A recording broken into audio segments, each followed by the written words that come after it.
오늘 저희들 함께 보실 하나님 말씀은 출애굽기 1장 8절에서 14절입니다. 1장 8절에서 14절 제가 봉독해 보겠습니다. 요셉을 알지 못하는 새 왕이 일어나 애굽을 다스리더니 그가 그 백성에게 이르되 이 백성 이스라엘 자손이 우리보다 많고 강하도다. 자 우리가 그들에게 대하여 지혜롭게 하자. 두렵건대 그들이 더 많게 되면 전쟁이 일어날 때 우리 대적과 합하여 우리와 싸우고 이 땅에서 나갈까 하노라고. 감독들을 그들 위에 세우고 그들에게 무거운 짐을 지워 괴롭게 하여 그들에게 바로를 위하여 국고성 비돔과 라암셋을 건축하게 하니라. 그러나 학대를 받을수록 더욱 번성하여 퍼져나가니 애굽 사람들이 이스라엘 자손으로 말미암아 근심하여 이스라엘 자손에게 일을 엄하게 시켜 어려운 노동으로 그들의 생활을 괴롭게 하니 곧 흙 이기기와 벽돌 굽기와 농사의 여러 가지 일이라. 그 시키는 일이 모두 엄하였더라. 오늘 본문은 이렇게 시작합니다. 요셉을 알지 못하는 새 왕이 등극했다. 이스라엘과 이 애굽의 관계를 정확히 알지 못하는 그런 왕이 등극한 겁니다. 그 왕은 현실적인 것만 보게 됩니다. 지금 현재 이스라엘 백성들이 강대지입니다. 그러다 보니까 여러 가지 걱정거리가 생겼습니다. 이 애굽 왕의 걱정이 무엇이었느냐? 9절에서 10절에 나와 있습니다. 우리가 함께 봉독합니다. 그가 백성이 이르되 이 백성 이스라엘 자손이 우리보다 많고 강하도다. 자 우리가 그들에게 대하여 지혜롭게 하자. 두렵건대 그들이 더 많게 되면 전쟁이 일어날 때 우리 대적과 합하여 우리와 싸우고 이 땅에서 나갈까 하노라 하고. 자, 하나는 뭐냐면 이스라엘의 반역이 두려운 겁니다. 혹시라도 다른 적과 합세해서 애굽을 치면 애굽이 당할 수 없을 만큼 강대해진 이스라엘을 보면서 그들은 두려워하고 있는 겁니다. 그러다 보니까 이 애굽 왕은 이스라엘 힘빼기 작전을 시작하게 되는 겁니다. 또 두 번째, 이 애굽 왕이 두려워했던 것이 무엇이냐면 이스라엘 백성들이 애굽을 떠나버리는 것. 왜냐하면 이스라엘 백성들은 애굽의 큰 부분을 차지하고 있었거든요. 애굽의 노동력, 또 애굽이 그렇게 강대해질 수 있었던 것은 이스라엘의 도움도 큰 거예요. 이스라엘의 힘도 큰 거예요. 그러다 보니까 이스라엘 백성들이 애굽을 떠나는 것을 용납할 수가 없고 거기에 대해서 걱정할 수밖에 없었습니다. 또 세 번째는 노동력을 잃을까 봐 근심합니다. 가장 현실적인 문제죠.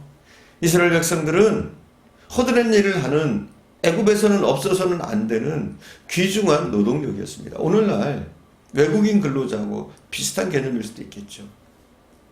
3D 직종은 우리 한국 사람들이 잘 안 하려고 하잖아요. 청년들이 손도 안 대려고 하잖아요.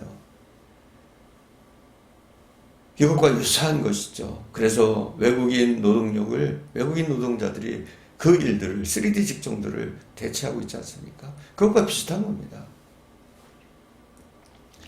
애굽의 커다란 노동력이었어 이스라엘은. 오늘날 남아있는 많은 애굽의 기념물들 가운데 당시 노예였던 이스라엘 자손들의 노동력으로 건축된 것이 많습니다. 아니 대부분의 이런 건축물들이 애굽의 노예였던 이스라엘 자손들에 의해서 건축된 것이 많습니다.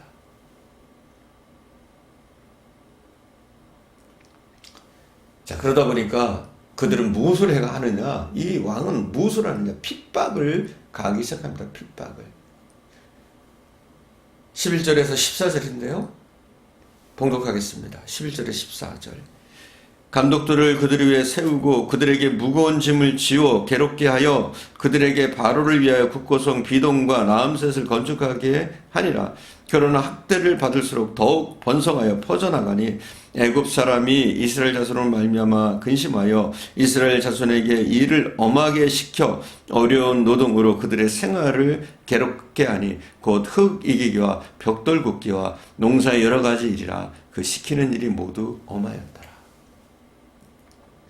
이 세 가지의 문제를 풀기 위해서 이스라엘 백성들이 대항치 못하게 하고 자녀들의 출산을 억제시킴으로써 해결하려고 했습니다.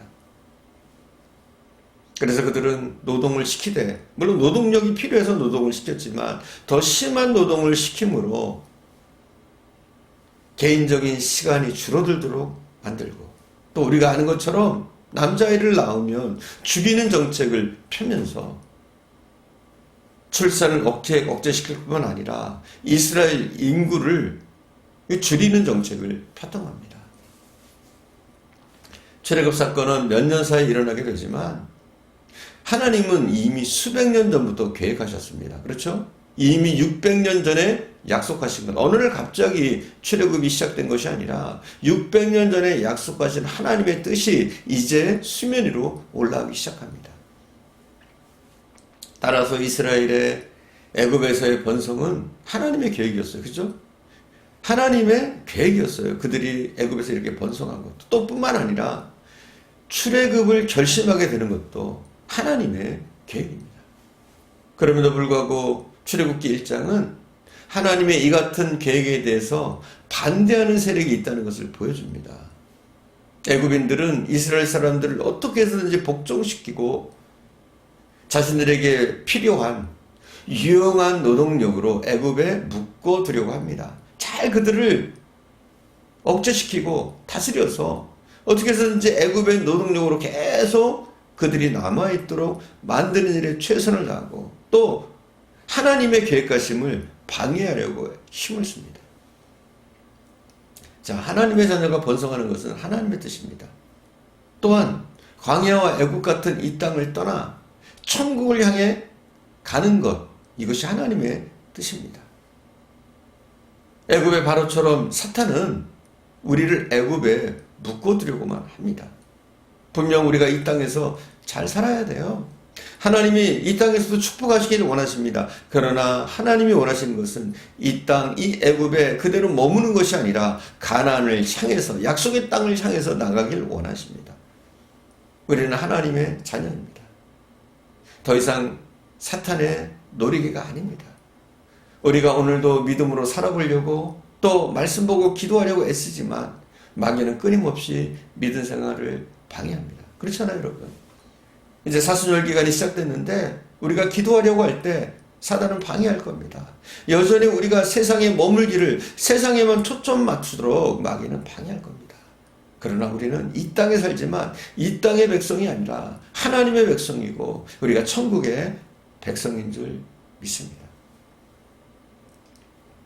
우리는 어떻게 해서든지 이 땅에서 뿌리내리기보다는 이 땅에서 복음의 씨앗을 뿌리고 또 하나님의 나라에서 사는 그 미래를 우리는 계획해야 됩니다. 그래서 무엇보다도 주님을 의지하고 주님과 동행하면서 내 가정, 내 심령, 내 교회를 지켜나가는 것, 또 나의 영성을 잃어버리지 않는 것, 이것이 우리에게 필요합니다. 특별히 이 사순절 기간을 통해서 우리가 더욱더 믿음의 경주를 할 수 있기를 바랍니다. 기도의 시간을 조금씩 늘려가고 주님과 만나는 시간을 늘려가고 또 말씀을 더욱더 깊이 묵상하면서 말씀 가운데서 하나님을 만나고 또 우리의 구주가 되시는 예수 그리스도를 만나기를 바랍니다. 끊임없이 사단 마귀는 우리에게 유혹과 시험으로 도전해 올 겁니다. 그러나 분명한 것은 핍박은 오히려 유익합니다.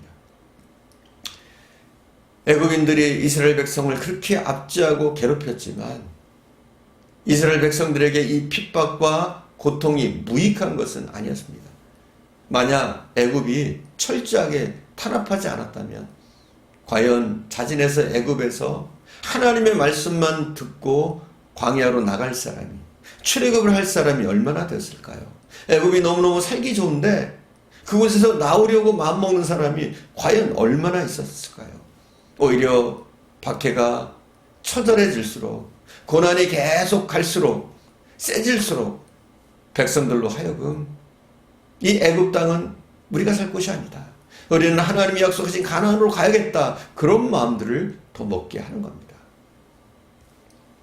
세상 일에 재미가 잔뜩 붙은 사람은 아무리 성경을 가르쳐도 설교를 해도 말씀이 그 귀에 들어가지 않습니다.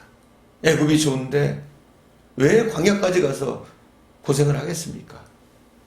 그래서 오히려 우리에게 있는 이 고난, 핍박은 우리에게 유익할 때가 많습니다.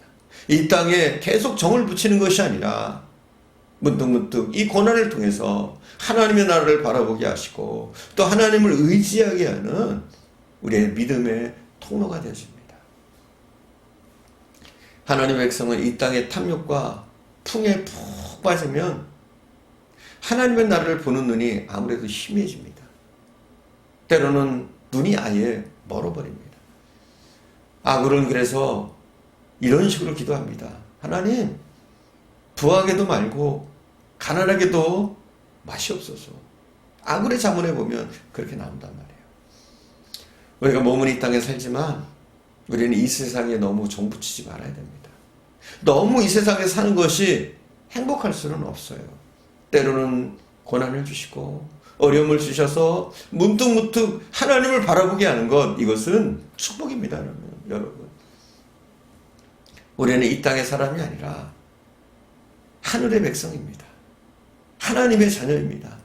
힘들고 어렵지만 광야 같은 이 세상, 더욱더 하나님 나라를 바라보면서 전진하는 저와 여러분 되어줄 수 있기를 축원드립니다. 기도하겠습니다.